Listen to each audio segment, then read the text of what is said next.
Worldwide, F1 fans are now gearing up for the Canadian Grand Prix, which is scheduled to be held on June 18th. And this will be an interesting race after the huge improvements shown by Mercedes team at the last Grand Prix in Spain. However, many teams are ready to introduce major upgrades ahead of the race in Montreal, and we can expect a close competition between teams at the top, middle, as well as the back of the grid. But uncertainty has been raised about the event with the ongoing wildfires around Montreal. But before we proceed, hit the subscribe button and smash the bell icon for more exciting updates.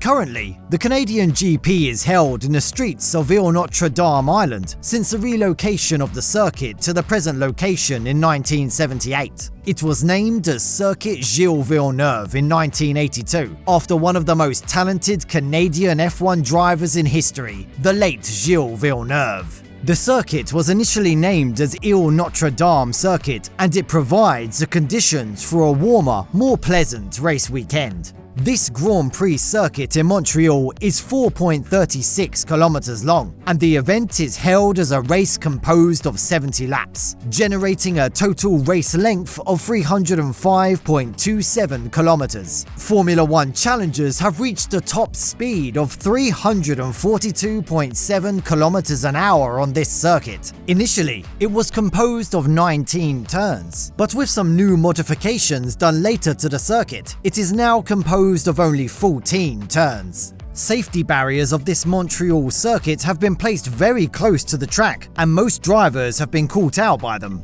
Among those barriers, the wall on the outside of the exit of the final chicane has been nicknamed as the Wall of Champions, as world champions like Damon Hill, Michael Schumacher, Jacques Villeneuve, Jenson Button, and Sebastian Vettel have crashed into these barriers. The initial layout of the Montreal circuit was composed of technical medium-speed chicanes and a relatively low overall lap speed, but it was modified to a power track, prioritizing the straight-line speed later on. Throughout its history, several modifications have been done to improve the safety concerns of the circuit. When we analyse the outcomes of the recently concluded Grand Prix events, Max Verstappen is a clear favourite to win this race, if any other problems don't come into play. However, Sergio Perez will be a bigger threat to him, driving an identical car to Verstappen. We can hope the two Red Bulls are on podiums under normal conditions, if Mercedes doesn't surprise the grid with upgrades scheduled for Montreal. Fernando Alonso is also a regular podium finisher this season, next to the Red Bull duo. But we saw a large decline in the AMR23 in terms of performance compared to Mercedes and Ferrari in the last race, so fans have slim hopes regarding a podium finish for the Aston Martin driver in Canada. As all the teams are coming with upgrades, it is difficult to predict the top 5 finishes for the Canadian GP, as Mercedes, Aston Martin and Ferrari have equal chances, and Red Bull is the only exception at the top.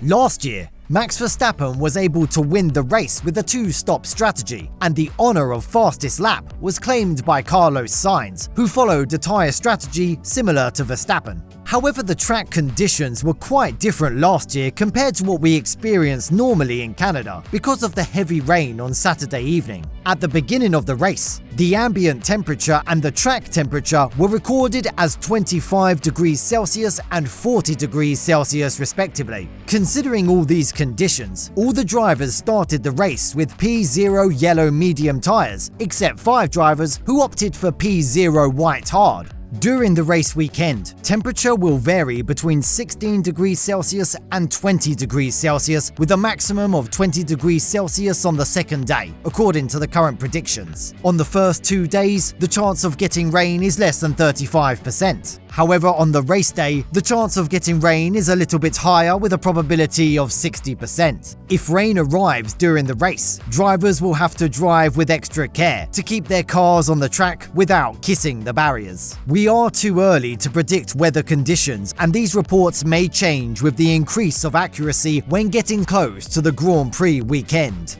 As we said at the beginning, there are some bad signs for the surrounding environment regarding holding the event, as wildfires have reached a very critical stage. If Formula One has to reschedule this one, it will be a tough task for the F1 management, as they are already looking for a space in the event's packed 2023 calendar for the already postponed Imola GP as well. Enormous smog has been created over many major cities of Canada and has spread even up to New York City as well. Smog is thought to have no impact on the flight schedules and spectators will arrive on the track in time, but the air quality will affect greatly on the performance of the drivers as well as the challengers, making a considerable effect on the outcome of the race. A high-risk air quality warning has been issued by the governmental authorities, and people of some severely affected regions are being evacuated. On the other hand, residents of the Montreal area where the race is going to be held are advised to remain inside their houses. Most probably, an announcement will be given by the FIA regarding the event before outsiders reach North America. Still, a final decision about holding the Canadian Grand Prix has not been taken, with the ongoing situation around the track.